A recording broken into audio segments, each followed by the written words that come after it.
Hello and welcome to the Overly Animated Podcast, where we take animation seriously. I'm Dylan Hysen, and today I will be doing the second of my Dylan Discourse solo podcasts, where I record driving to or from work. I'm going to talk about some topic in depth, more of like a monologuing from me than our usual discussion. The other notable thing about these podcasts is that the audio quality is going to be lesser than our other ones. It probably sounds fine right now, but in like 5 or so minutes when I turn onto the highway, definitely going to hear the car's engine and all that stuff. So I'm aware it's not great, but it's kind of, these are like easy to record, casual. Dylan talks for half an hour while he's driving. So today's topic is I'm going to be ranking all 7 Avatar and Korra season finales. So we haven't talked about Avatar Korra on the podcast in a little bit since the anniversary in December. I thought of this topic today, and it seems kind of a good way to pass half an hour or so while driving, talking to you about this. I feel like a lot of you want more Korra Avatar discussions, so I feel like this is good. So as you can see, as the sound turns up, the audio quality is going down a little bit. Do let me know what you think of these. Is the audio quality good enough? Like, what do you think of the type of podcast it is, etc., etc.? I need to try to remember to talk loud enough so I can talk over the engine and the turn signal as it was there. And also let me know if you have topic ideas. Anything you think I could talk about for an extended period of time. Basically, it doesn't have to be about animation. These are the only types that I'll probably do that are off topic. My first one was on the Oscar Best Picture nominees, and Spotlight won, by the way. I was pretty happy about that.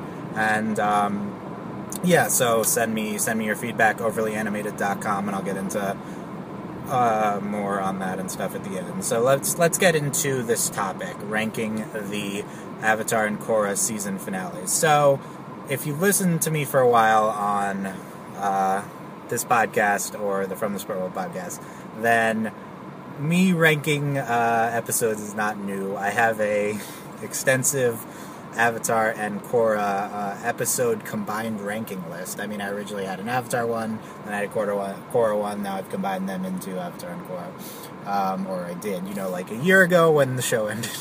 Over a year ago now. It seems kind of crazy that it's been, a year, 3 months since Korra ended. That's kind of not believable, but here we are. And so basically, you probably already know my general thoughts on all the finales. I guess the twist here, first of all, it's not really about the ranking. It's just kind of an excuse to discuss the finales again. I'm coming up on some finales for a lot of shows I watch. I mean, I don't know about a lot, but it's always finale time now with weird TV schedules, and I was thinking about doing like a series finale one after Gravity Falls ended, and I still might do that one, but this seems like a way to get into just Avatar and Korra. And but the twist here is that like I'm going to be considering both parts of the finales. So my episode ranking lists just list individual episodes, and these finales for all but one of them consist of 2 episodes.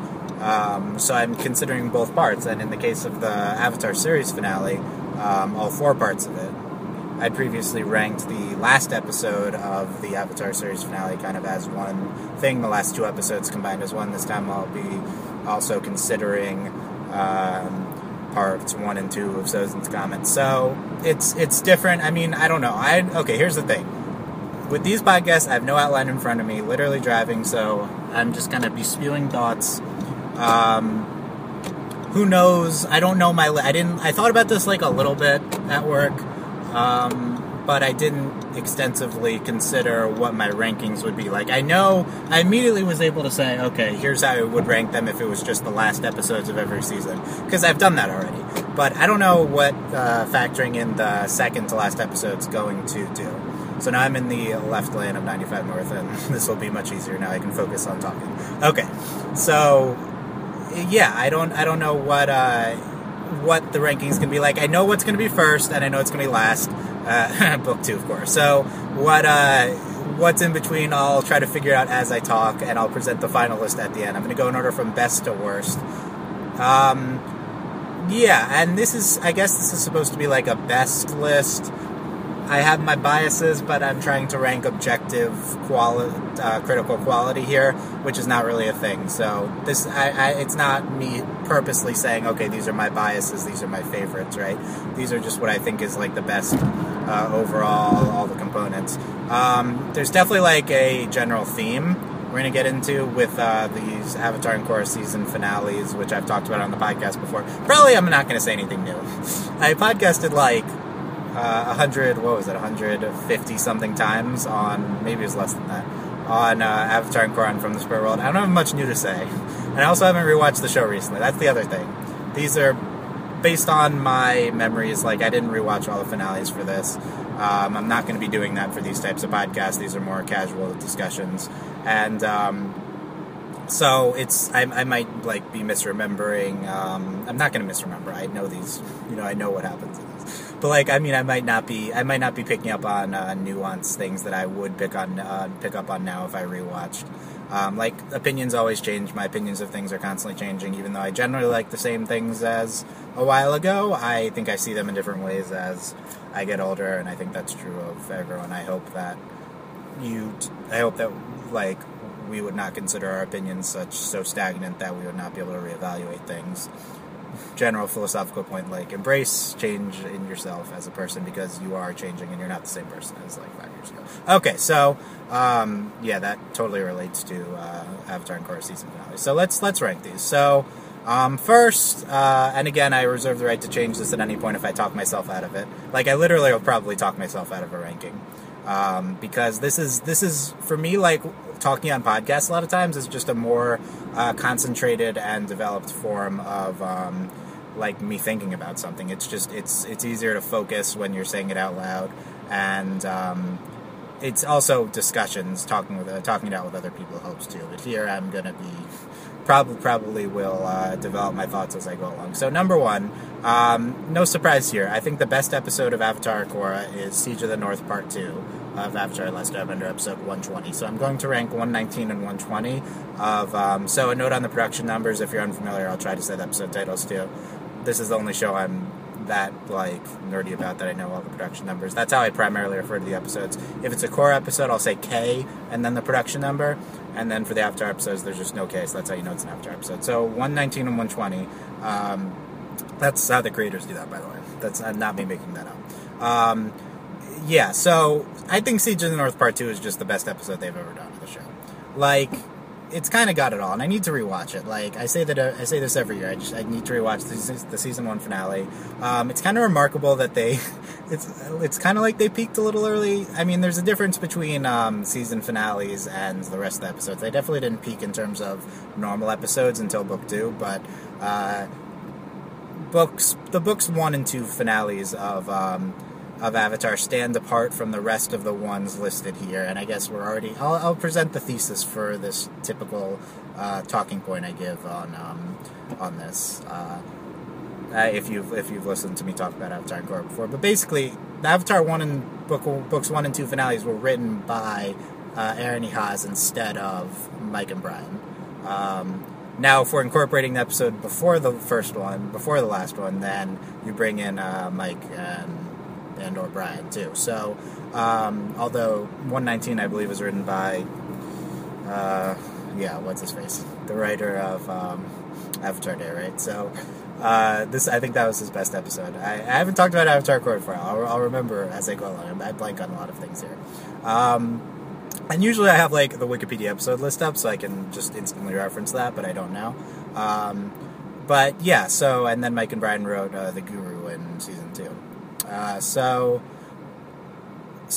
the book 1 finale, so what's the difference between, and again, sorry, all over the place, no outline and stuff. So the book 1 finale is written by Aaron E. Haas. Aaron E. Haas wrote a lot of the best Avatar episodes, the best written ones, whereas Mike and Brian more in the writer's room for Avatar than Korra.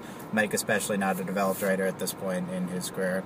And it stands out, these two, from Avatar Book 3 and then all 4 Korra books, in that this one is much more much more competently written. Both of them feature like great plot developments that work incredibly well in the context of the seasons. None of the dialogue is bad. All of it's great. Like, it's just such an obvious difference between the Aaron written finales and the Mike and Brian ones. Mike and Brian get, like, much better at it by the time Korra comes around. And by books 3 and 4, they outdo a lot of the Aaron episodes, obviously. But,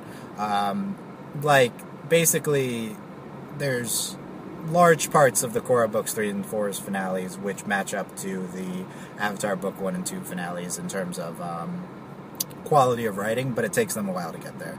So definitely the Avatar book 1 finale stands out. It's kind of just jammed packed full of stuff happening. So it's a little hard to distinguish. Like I said, it's better written, but kind of the characteristic of a Mike and Brian written finale is that it's like got, and this was kind of the talking point until book 3. So it's updated now that they grew out of it, but a little bit. It's just like a lot of cool stuff happening, a lot of impressive fight sequences, but not a lot of dialogue at all, and not a lot of good dialogue or good even there's just not much substance even in terms of the story in these. Like, you look at I've said this many times, you look at the Avatar series finale, those last 2 episodes, really, really not any dialogue that stands out at all in terms of having, like, any substance. Like, even the epilogue, which is great, is super general.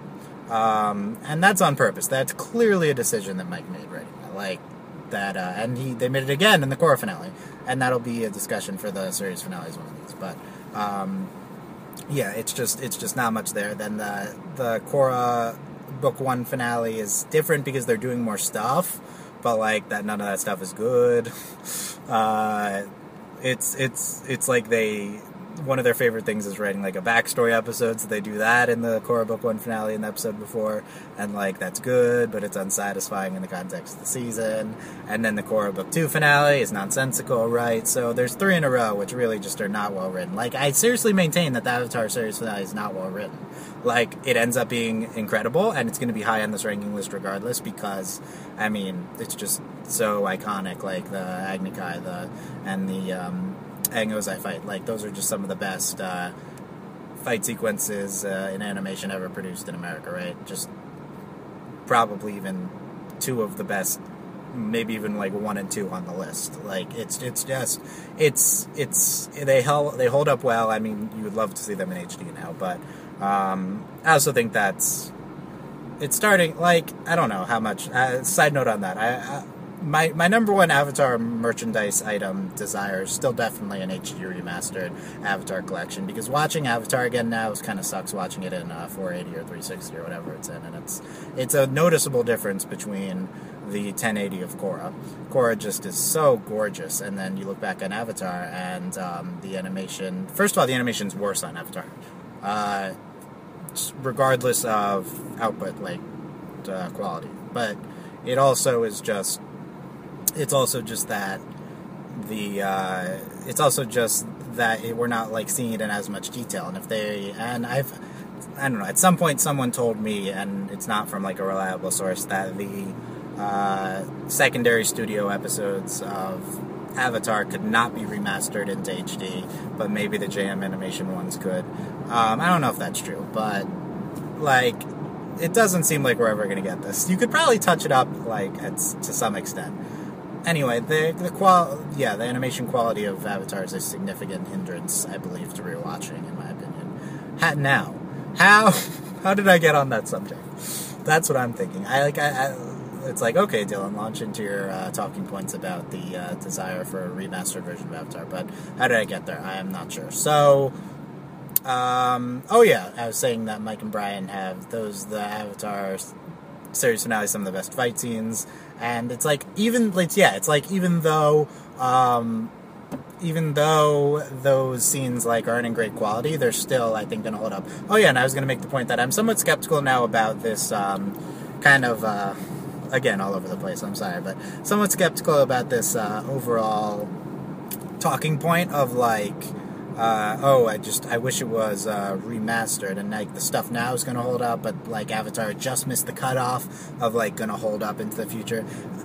Like, now there's 4K out, and it's like our output qualities are just going to increase, and to a certain extent, like, how much better can you look than 1080p, right? So, I think probably not that much, and I'm not an expert in this technology subject, but probably not that much better, but at the same time, like, looking back on stuff now, it's not going to look great 20 years from now, right? So, I don't think that it's like Korra is going to hold up incredibly well and Avatar's not. I think that they're both going to degrade. Still, I think, I mean, what, Avatar's not going to be watchable in 20 years, right? I still think that it will be. And Avatar, I mean, this is a separate subject, like the legacy of both of them.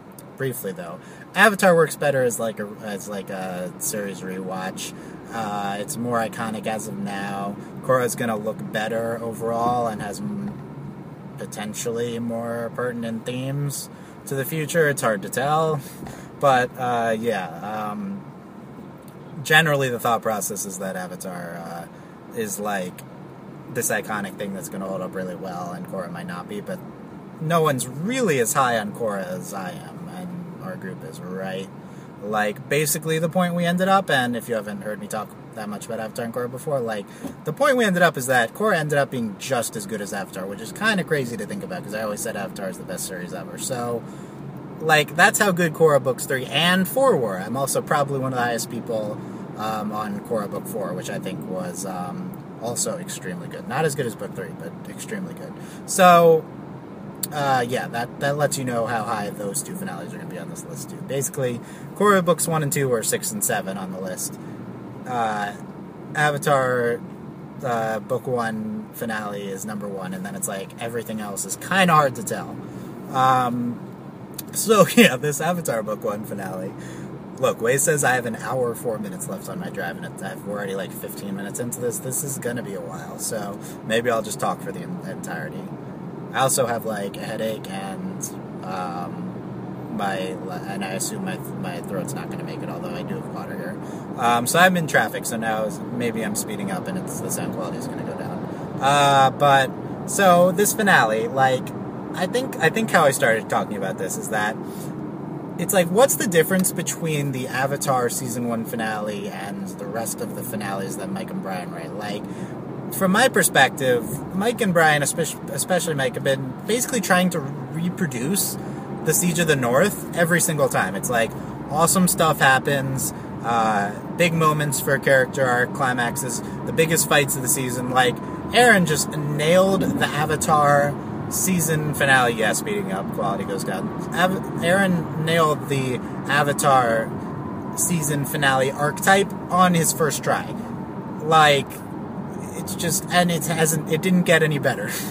Not that that's a bad thing, because this is probably my number 1 TV episode ever, Siege of the North Part 2. I mean, there's a lot of contenders for that, but it's so incredible because it maintains the element of the series finale of Avatar, in that the element of the like epicness, the incredible fight sequences, and of course the fight sequences aren't as good in Avatar, the season 1 finale, as they are in the season 3 finale and in Korra books 3 and 4. Obviously not, but it's still great.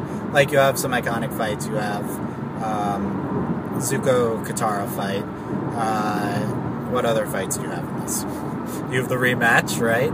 And I don't even know. So, like I said, probably might forget some stuff, but it maintains the like epicness while still having super competent story. And like, here's the thing with Avatar season 1 finale, and why it's, I think one of the reasons why it's so incredible is that the Avatar season 1 finale is not wrapping up a season. It's more of wrapping up 3 episodes. Like, this is parts 2 and 3 of the best 3-part arc Avatar did. that's the thing. Once they get to the North Pole, there's not much to wrap up. Like, it's kind of a separate entity from the rest of the season. So I think that allows them to just set up and immediately pay off incredible things like Yue, just wonderfully explored. Katara's training, and like that's a season-long arc, but specifically in the finales, you can pay that off immediately, right? You can do, I don't even know, you can have this Zhao arc that, like, doesn't really work with the rest of the season. Like, if you just, you try to break out Zhao's arc in season 1. By the way, obviously, best arc in the history of television, obviously. But you take pre-Waterbending Master and Waterbending Master post plus, right? Like, it's a little, Zhao's randomly coming in, he's like, I want to make history, right? Like, there's not much setup for that. So, but what it is pretty incredible, and it makes sense on its own internal logic. So I really think this finale benefits for just capping off this small arc as opposed to a season. Like, the rest of these finales have a lot more baggage to unpack, and a lot of them lose points for not being good in the context of the season, whereas this one doesn't because there's no context. So yeah, just everything with Zhao and the Moon Spirits is, like, I'm just thinking of everything that happens. Just Zhao grabbing Tweet and Orla. See, did forget which one it was. Don't correct me on that. Like, I'll figure it out. From the Spirits Oasis and everything going red, it's just like, I've never seen anything better than that. Like, and look, this is nostalgia, for sure. This is my bias. Like, I'm trying to be unbiased, but just how do you get better than that? How do you get you better than Yue going into the pool, to the Spirit Oasis, and like her hair turning color, completely Aaron's plotline on that, and like just Aang going into the spirit world is just iconic, and like that's my favorite version of the spirit world. We kind of had this discussion at some point during Korra books, either 3 or 4, I don't remember which one, like where the spirit world basically is just like not the same, no matter, depending on which like period of the show you look at, of both shows. Like, the spirit world presented in 107 is like not even like its own world, and then you get into this finale and they're like, okay, let's redo the spirit world, let's make it awesome, and it is awesome, and Ko is the best thing ever. We talk about Ko is, they've never replicated the awesomeness of Ko. Like, you get kind of close with what's his face, Owlspear, right? And it's not that I don't know, I just blank on things. And Wan Shi-tong, right? And you get kind of close with him, but just Ko is so iconic, so incredible. How do you beat that? Like, it's just the vision of the spirit world that they present, and it's not large, it's just like Aang goes in, sees Roku, talks to the baboon spirit, go away, and like that's my iconic line of the finale. Yeah, totally relevant. And just everything is with the Ko's story of the spirits, and to the moon and the ocean, learning the origin of waterbending, just all that stuff. It's nothing's. Here's the thing.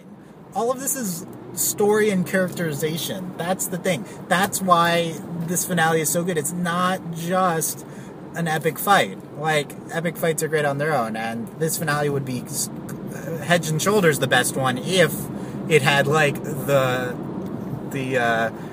Zuko Agni Kai in it, right? Like, that level of quality of fight. But the epic moments come out of incredible storytelling and characterization that we don't really get from any of these other finales, except for probably my number 2 on the list, Avatar Book 2, right?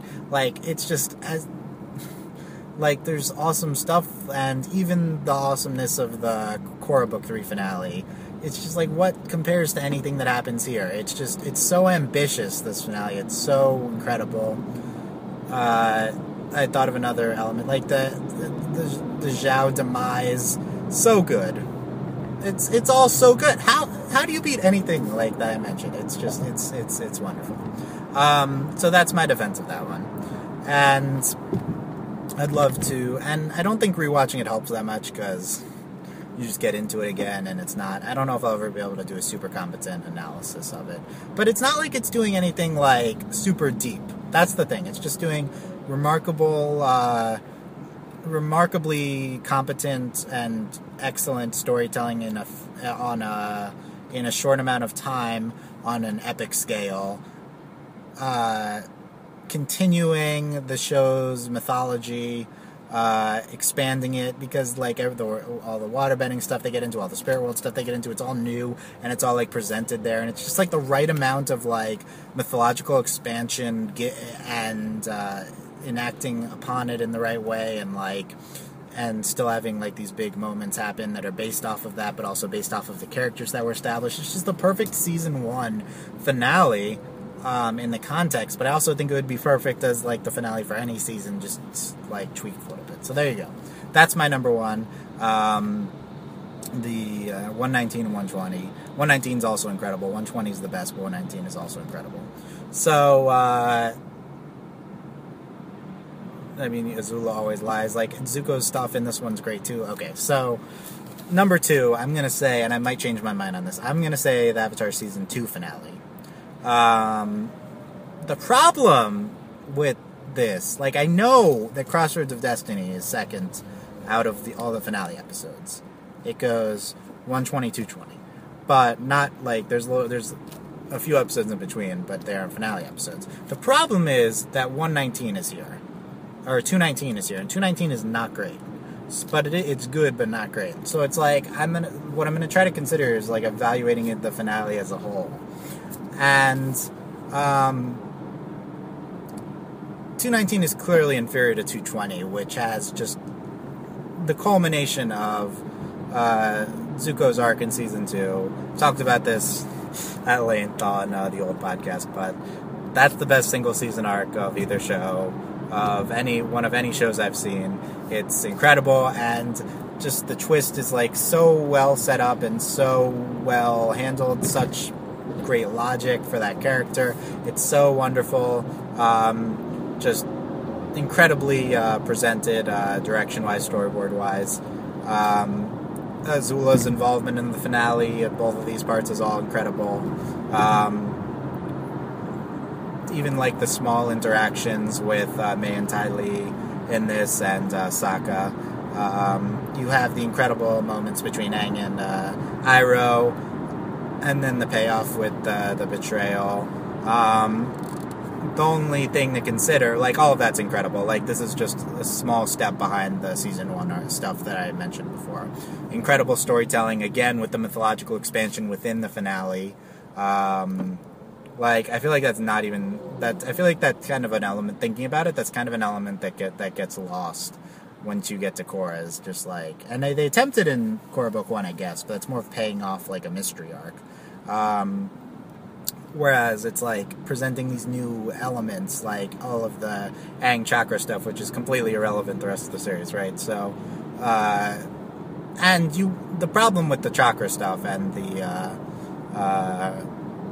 all of the spirit, all of the going to the Avatar state stuff, right? Is that it ultimately has no payoff. The payoff is in that awful rock into backs Deo Ex Machina in the Avatar series finale, right? So all of it looks bad in retrospect. It was fine, though. In the context of just these 2 episodes, it works, like, fine. Like, I think it's decent for Aang's character arc. I don't think of any of it's incredible. Like, Mike and Brian write that episode, and it's not as good as they think it is. But it's fine, and it works really well in tandem. I think overall, just, like, the elements with the betrayal and the you know, just the lightning, just how incredible that is, the Avatar, the Earth Kingdom has fallen at the end. It's also wonderful. And I think that's enough to propel it into the 2 slot. But let's see as I talk about the number 3. So, there's 3 options for number 3, right? It's either the Avatar series finale, the Korra books 3 or 4 finale, right? So, in terms of my episode ranking, next would come next I believe would come 320/321 of Avatar. But the problem is you have to include 318 and 319 into the Avatar series finale, which are clearly inferior episodes to a lot of the stuff we get into in Korra books 3 and 4. So, Korra book 4, it's first of the 2 parts as a really competent, kind of super action-oriented part 1 of the finale. Korra book 3. What? Dylan remembers what happened in Korra book 3, part 1 of the finale. Will I remember? I'm honestly not sure. Let me try to think about it. But so in general, I think that Korra book 4 finale is better than the Korra book 3 finale. Oh, okay, now I'm remembering the Korra book 3 part 1 finale. So it had a lot of stuff with Korra's dad and all that stuff, right? It was really good, actually. That episode was actually very good. I'm trying to remember my thought process on this. Is it better or worse than and also the production numbers are not as clear to me. Is 412 better or worse than 312, right? I think 312 is better. I don't know if that's what I think. But overall, I would say that the Korra Book 4 finale comes out on top. So I'm going to rank the Korra Book 4 finale here. Because I really do think including all 4 parts of the Avatar series finale really bumps it down. And it's probably going to get bumped down to the 5 slot. But I might change that. So let's talk about the Korra Book 4 finale. We're still only in quotes, a year and 3 months removed from it, so not as much space as like the 8 years of the Avatar ones, right? So, the Korra Book 4 finale is really just competent, like extremely like epic and competently handled. I'm now coming off of talking about like all the excellent plot stuff that Avatar books 1 and 2 finales do. It's like starting to seem underwhelming in my head, but there's a lot of great stuff in the Korra book 4 finales, both parts. I mean, part 1 has the absurd Colossus stuff, right? Which is kind of cool. It's also absurd, but it's kind of cool. It has Hiroshi stuff. We get some great Varric and Julie moments, and then in the part 2 of it, we get, of course, the incredible epilogue. Of course, the incredible scene with Korra and Kuvira in the spirit world. The incredible scene with Korra versus Kuvira inside the Colossus set. Oh my goodness, what a great fight scene! Wow, and just all the other action surrounding the Colossus also really great. It's just all excellent. And what stands out about this finale is a lot of stuff. But one, let's say the culmination of Korra and Korra's arc, like the show and Korra the character's arc, which it's impossible to separate either the Korra series finale and the Avatar series finale from like the emotional impact that they have and like being the end of the series. And the Korra finale is kind of infallible to a certain extent because of how like emotional and incredible and just the amount of like personal impact associated with it. I would say that I'm probably one of the people in the world who's highest on this finale, like in terms of I like genuinely think this is like a top 10 episode of either show, so I don't know if I ranked it there, maybe I'm lying. But it's Waze says 6-minute delay, a pothole on 95 North. I don't think that we're delayed because of a pothole, but thanks for trying, Waze. Yeah, this trip's going to be incredibly long, so me babbling is can only be good here. So, yeah, I think that this, I think 413, right, is better than 313. I do think that, right? Because now I'm trying to remember what I've previously said and not contradict myself. I think that I have this ranked as the second highest episode of Korra, behind Korra alone only. Yep, it's hard to overstate how incredible the epilogue is. It's better than the Avatar epilogue. A lot of people who are don't ship Korrasami, or even people who are anti-Korrasami are like, don't even think this episode's good, which is just like nonsense. Just like, look at it. It's so incredible. The epilogue, it's impossible to overstate the impact that Korrasami finale had on me and the entire DF group at the time that it happened. It was so unexpected and impactful on many of us, and it was also just like one of the better plot arcs in Korra, and giving an emotional ending to that arc was also just really good. Like Korra and Asami's burgeoning romance in their previous friendship, right? Like it's just an excellent conclusion / beginning, right? Like, depending on how you look at it, to this arc, and it's just so wonderful. Incredibly animated. The end of the episode, just like it's basically perfect.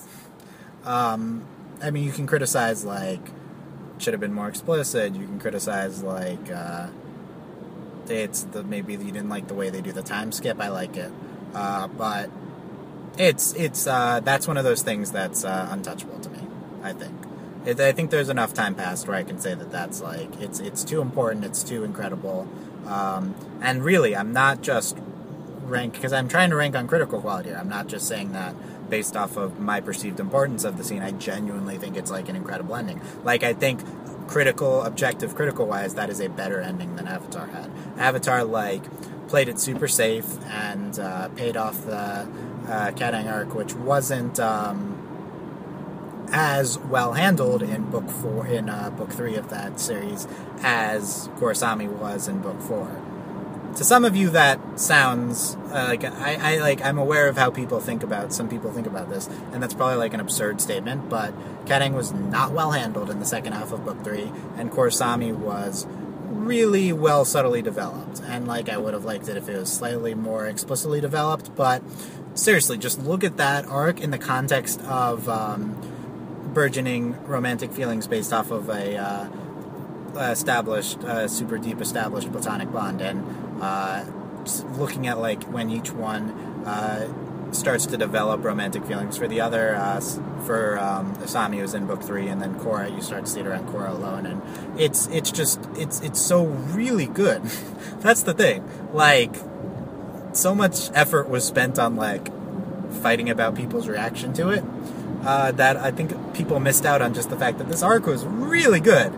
If you are able to see beyond the straight, you can see that this arc was just very, very good. And like, it was a little spread out, so people like, it's also kind of hard to recognize its quality from that perspective, I guess. But look, it's one of like, I think it's like actually the second most successful long-term plot arc that Mike and Brian ever pulled off. Like, it's like Korra's character in the entire series of Korra, and then Korra and Asami's bond, right? Like, they really are bad at long-term plot arcs, and this one they actually pulled off, and they did it by being super like subtle and patient with it, right? So you could argue that was only the result of circumstance, but I'm going to give them the credit. So that's just incredible. I mean, and now I would want to watch the scene again. The music in that is so great.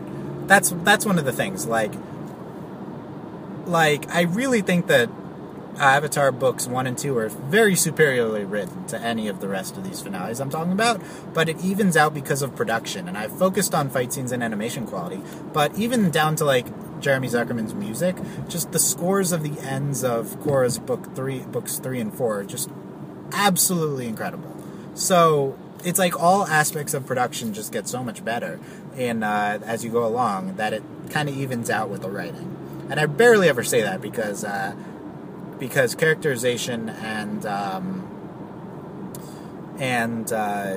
plot, narrative, there we go. That's the word I always say, narrative, are super important to me. But even for me, it does kind of even out. So that ending is just so incredible of Korra book 4. Talking for a second about the Korra and Kuvira fight scene. It's one of my favorites ever. Like, just, it's so remarkable. it's like the creative setting and like the use of the setting. It's unparalleled in any Avatar fight scene, and it's like impossible to separate from another thing the finale does incredibly well, which is concluding Kuvira's arc. Like overall, the Kuvira book 4 arc is like okay, but in the finale, it's just like very good. I think Kuvira is just a very good villain overall, and the payoff with Korra and Kuvira in the spirit world, although subtly written and like obviously Aaron would write it differently, right? It's hard to think. I'm directly comparing, right? So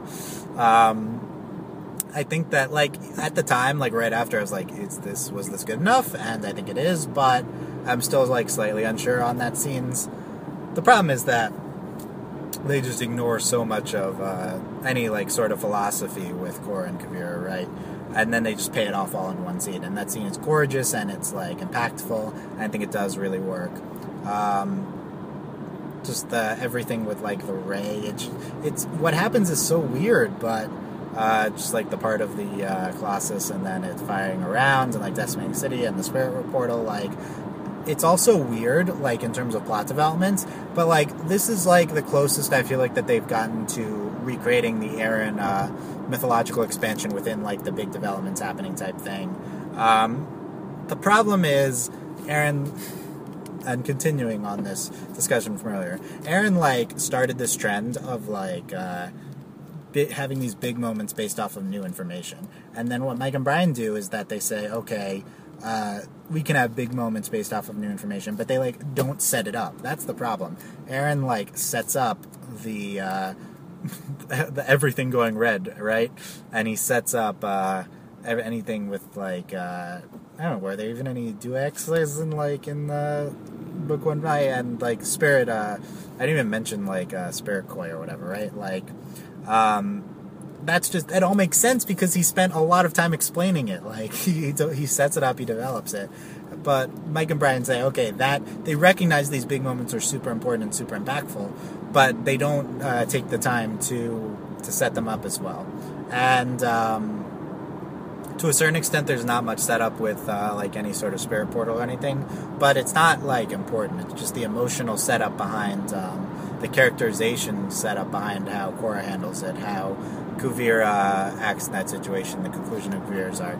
That I do feel like they kind of started to approach like Aaron levels of storytelling in the finale.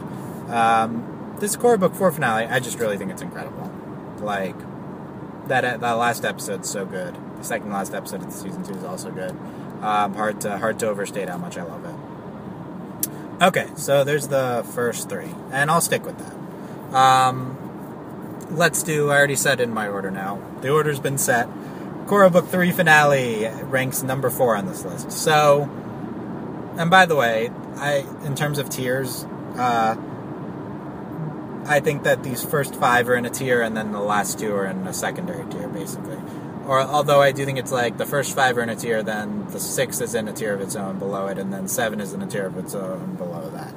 So I'll get into that when I talk about the Korra's Books 1 and 2 finales. But the Korra Book 3 finale, it's the last, again, the last 5 minutes of the episode, the epilogue of the finale. So incredible. I've tried to talk about this before and like what they're able to do with like the emotional juxtaposition between Korra in the wheelchair and Janora's coronation ceremony. Yeah, in my fanfics, yes, but in actuality, her tattoo ceremony, right? It's probably the most. I mean, it was like until they like actually paid off the gay romance in Book 4 at the end, like it was the most emotionally impactful thing that they've ever done on either show, and it still might be because the score on this one I think is even better. Maybe even better than that's the thing with these 2 scenes. It's like take your pick. Both endings to these episodes are the best things ever. Korra Books 3 and 4. This last scene also like it's like features my favorite character Janora in a prominent role like that. Like, and it's not even about her, right? It's about Korra, but it's like extra emotional because we're paying off, like, in the background, we're paying off, like, this incredible Jinora arc, too. I mean, it's not that incredible. I love Jinora, but that arc is not, like, incredibly handled, although in Book 3 of Korra, it is, obviously Korra, it is handled the best that it is before she, disappears in Book 4. But, like, you have everything going on with Korra on top of it, which is incredible in its own right, and you have that Jinora in the background, Bolin in the background in Book 1. Bolin in the background.tumblr.com. I think it probably still exists. That's we made that site, by the way. And for traffic freeing up ahead, I guess they got rid of the pothole. So yeah, it's that those last 5 minutes. It's just like I need to rewatch it now that I'm talking about it. I've kind of handled the absence of Korra by, like, ignoring it. That's why I haven't seen much coverage, because it's just this gaping hole in my, like, things that I'm attached to, things I get absorbed in. Nothing's going to compare to Avatar and Korra in my life, like, ever in terms of media, right? So, I'm just not going to be into anything like that. Like, it's a product of me being younger, and with Avatar, and then the resulting attachment with Korra, and being immersed in the fandom, and like many close friends also being in that, like, right, like, I'm never gonna have that repeated. So I've kind of dealt with it by, like, ignoring it, so I don't just feel this like hole that you, like, like when you finish something that you're super sucked into, book, like, series, doesn't matter, right? And then you're like, what do I do now? Like, that type of thing. Like, I'm gonna feel that for like 5 years. So I've dealt with that by, like, ignoring Korra a little bit. And now that I'm talking about it again, because I just randomly decided to today, it's it's coming. I, like, really want to watch the end of Korra Book 3 again, the end of Korra Book 4, and the end of Korra Book 3. That whole scene is just absolutely incredible.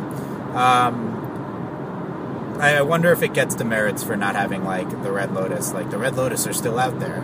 I hope that's a plotline in the comics. But yeah, it's just it's just incredibly wonderful, that entire thing. In the rest of the finale too, the Korra and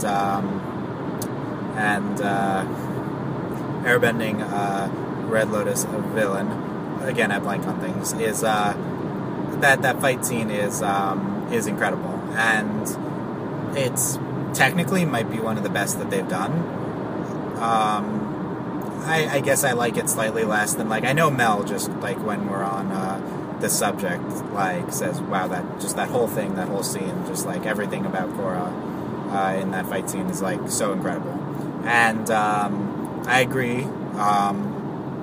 I don't know, I'll take the Korra and Kuvira scene in Book 4 finale over it, but still incredibly wonderful. In terms of the first episode of this finale, we have, when does Puli explode? Is that in the part 1? Maybe. Everything with Korra's dad is great. We have Kuvira come in there, right? It's that part 1, I think, is very good. Like, it also has incredible fight scenes. That part 1's probably better than Korra Book 4 part 1. But yeah, just an incredible finale overall. Just like, it does probably lose a slight amount for not satisfactorily wrapping up long-term plot threads in that season. It's the same thing with the Book 4 one, but to a lesser extent. I do think the Korra Book 4 finale wraps up long-term plot threads better than the Korra Book 3 finale does. But, even so, it's still obviously incredible. Starting to run out of steam, so let's move on to the Avatar series finale. I've talked about it a lot. Aang versus Ozai and the Agni Kai are just untouchable, incredible. Obviously, the epilogue is incredible. Again, talking about the Avatar series finale here. I do think 318 and 319 are not, like, untouchable. Parts 1 and Part 2 of Sozin Comet. There's some great stuff there, but at the same time, they're a little bit underwhelming compared to the incredibleness of the other two parts of the finale. So I think that, to me, would clearly make it less than these two Korra finales. I think that looking at it from like a long-term character arc perspective, these 4 episodes are supposed to pay off Aang's arc in a major way, and like I think it does. But I also think that they just did it so much better with Korra in the other 2 finales that I just talked about. The I don't want to kill Ozai thing comes out of nowhere, and I don't like that it comes out of nowhere. But in retrospect, I think I've said this before, that I think it works great with Aang's character. And I think the way it's handled also works great. Like, I would have preferred us to have any sort of concept of energy bending before it happens, but I think that it should not have been resolved in any other way. There's a lot of people that say, Aang should have just killed Ozai. No, like, you don't understand Aang's character, right? And I might do another one of these on Aang's character, because he's super important to me, but it's that I do like the resolution from Aang's character perspective. It's not as deep as anything that is explored with Korra, those 2 finales. Obviously loses points for the awful rockin' back to X and the energy bending Deus Ex, right? There's just like 2 terrible ones in a row. And I don't know. It's its own thing. It's the Avatar series finale. It's like, what am I supposed to do? Criticize it? I've criticized it enough. At the same time, it's still incredible and one of the best things ever. So it's just like, I can't help but think, like, what if it was like well written? It would have been truly the best thing ever if it was like actually well written, right? But it is what it is. I feel better about it than I do like when it happens. Like when it happened, I was like, oh no, like this was great, but I'm never gonna get this back. I'm never gonna get this Avatar State plotline back. I'm never gonna like see it paid off in the way it should have been. And now since Korra's ended, like I did see an Aang type arc played off like it should have been. So hold on for a second. Crash I-95 North past exit 43 MD 100. I'm exiting on 31 on 95 North. We'll see if that impacts me. That'll be fun to figure out. Okay, so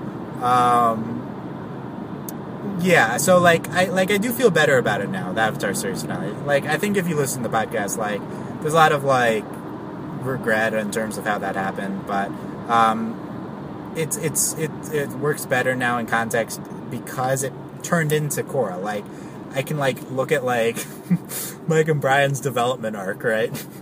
As creators, and that's dumb. I'm being dumb, right? But their like personal arc led into them creating Korra and them growing as series creators, and Mike growing as a writer, and then him being able to produce books 3 and 4 of Korra. And it's like, okay, if we need to sacrifice the plot elements of the Avatar series finale to get what we got from Korra, then I'll take it, Like, I'll take Korra book 2 if it's what we needed to get Korra books 3 and 4. Like, I just think they're that good.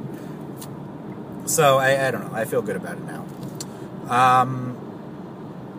So, yeah, I mean, there's not much more to talk about. I've extensively talked about it is what it is. It's the Avatar series finale. Let's get into the 2 clearly worst ones on this list, starting with Korra book 1 finale. So, if you listened to me recently, I think this, but the Korra book 1 finale is underrated. It is genuinely very good. The problem is that it's awful as a conclusion to the Amon and Equalist arc. Like, it's just really bad. Like, it just kind of disqualifies all of the awesome stuff that they did with Amon earlier in the season. But if you really just take those 2 episodes on their own, it's really pretty good. I like try to watch those 2 episodes without having I did this. I went back and I rewatched Korra 213, 214, or 113, 114 without having seen the rest of book 1 again recently, K113, K114, and they work. The backstory for Amon works really well. The ties to whatever his name was, right?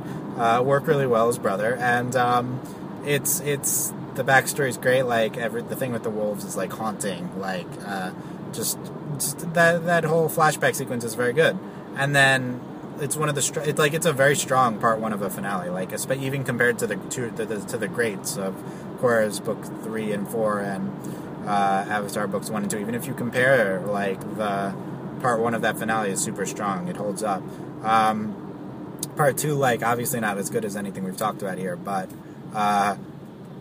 it's like super competent. The Amon stuff, not satisfying, is very good. You have an incredible moment. Tarlok, with Varric and Tarlok on the boat.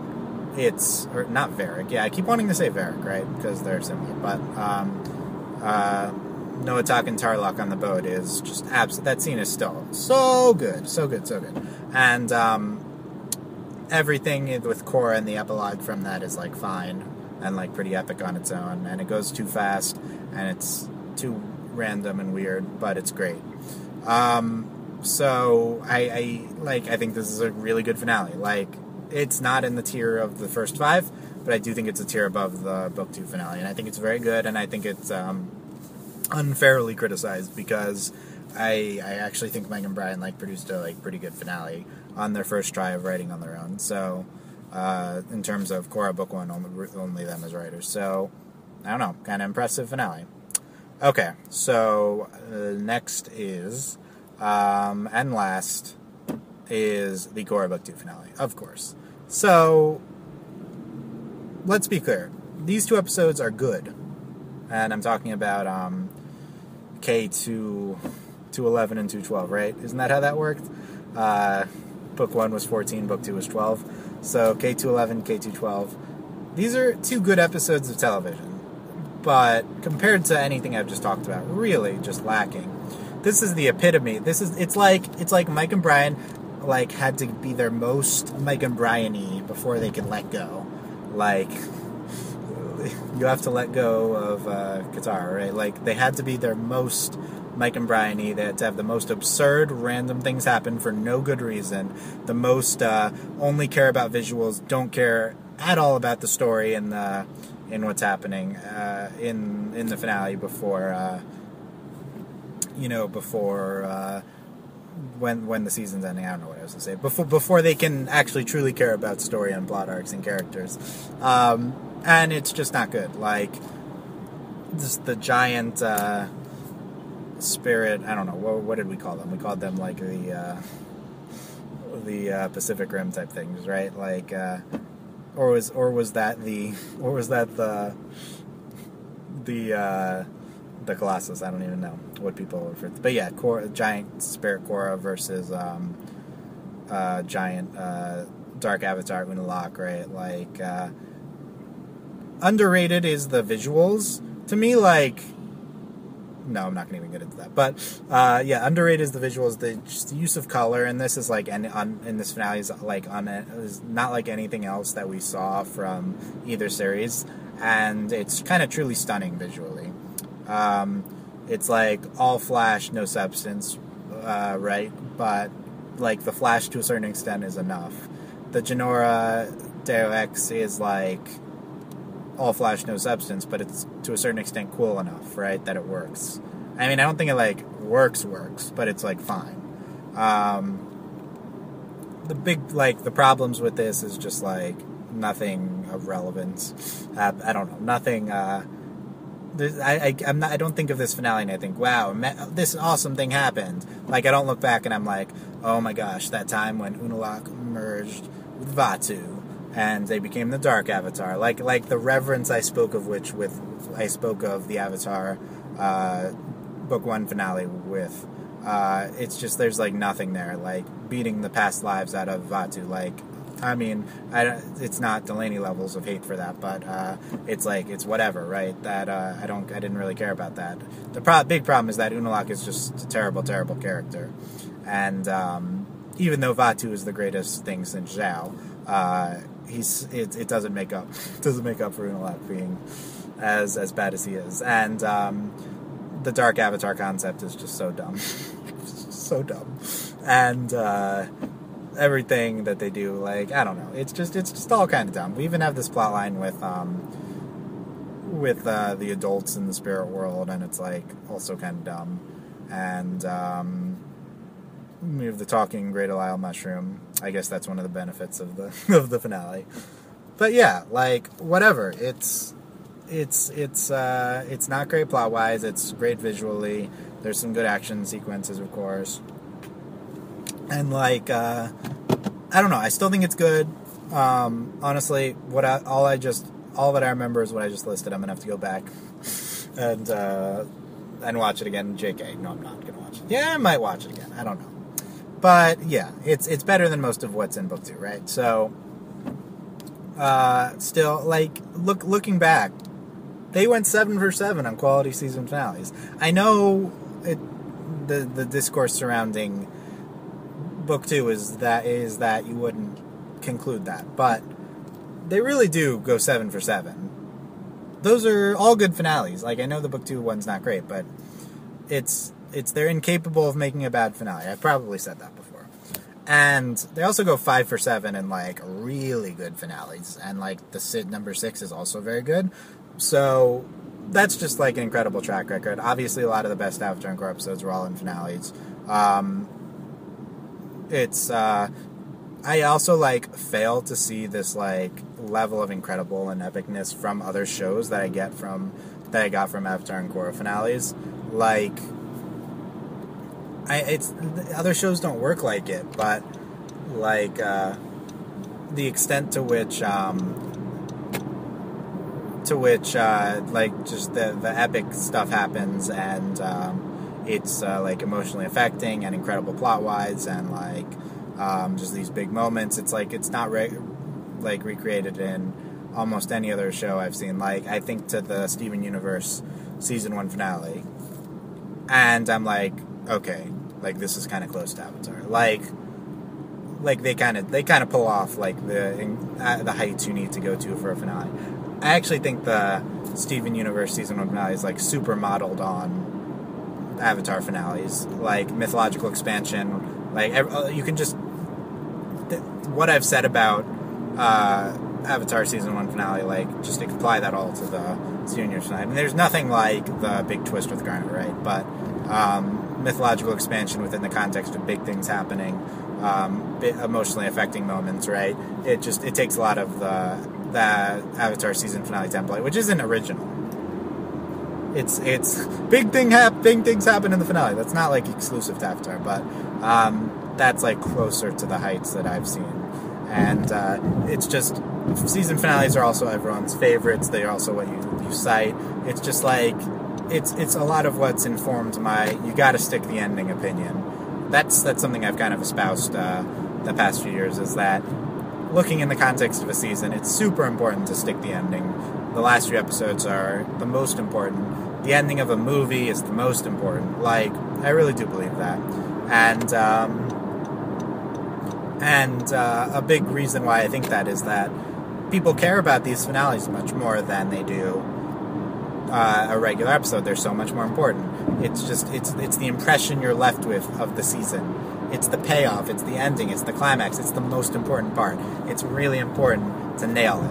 And I think Avatar and Korra did kind of every time. I wouldn't describe the Korra Book 2 finale as nailing it, but I also don't know how you would have nailed that season, right? Like, it's kind of impossible to pull off correctly given what it was before. And, random note, maybe it seems like I'm saying the Korra Book 2 was, like, awful, but no, it wasn't. It was fine.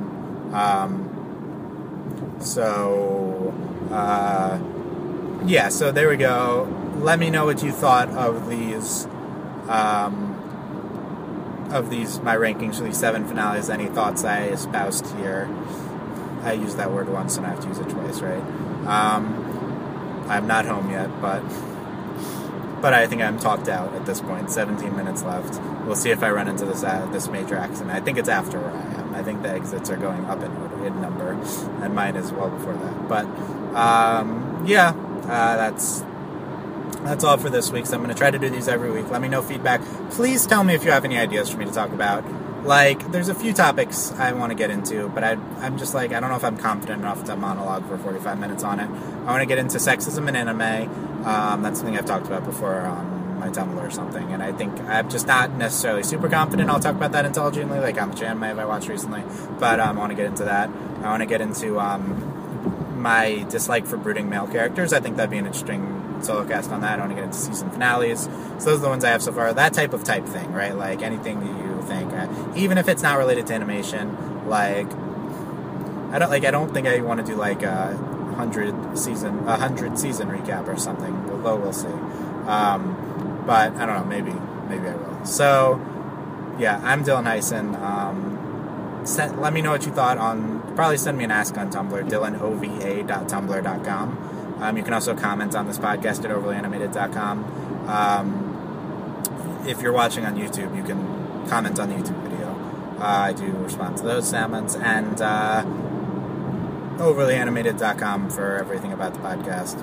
Do give me your feedback. Thanks for, if you're listening now, thank you for listening to me talking for an hour. I think it's like an hour at this point, right? Which is kind of dumb, but maybe even over an hour.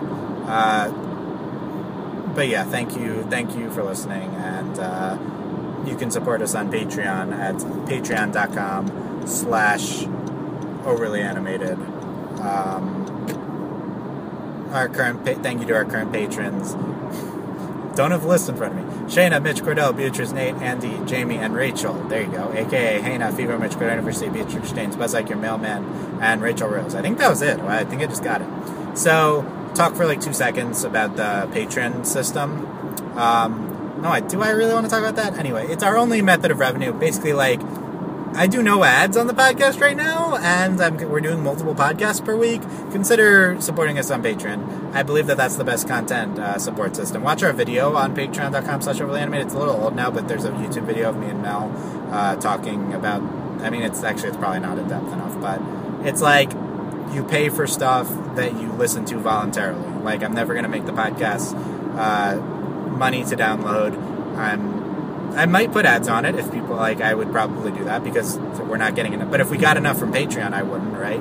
So, yeah, I would consider supporting there. That being said, I know a lot of you we skew young, and people, don't have money to spend, right? So I understand. I have a flawed demographic if I want to make money off the podcast. I am aware. It's a non-solvable problem. So, yeah. I'll be back next week, I guess, solo casting. Unless things change, our next podcast is going to be me and Delaney on Miraculous Ladybug Sunday night. We'll see if me and Sam do a movie, or me and anyone else do a movie or something. But as of now, I don't think so. So, yeah, but next week, let me know topic ideas, and we'll see.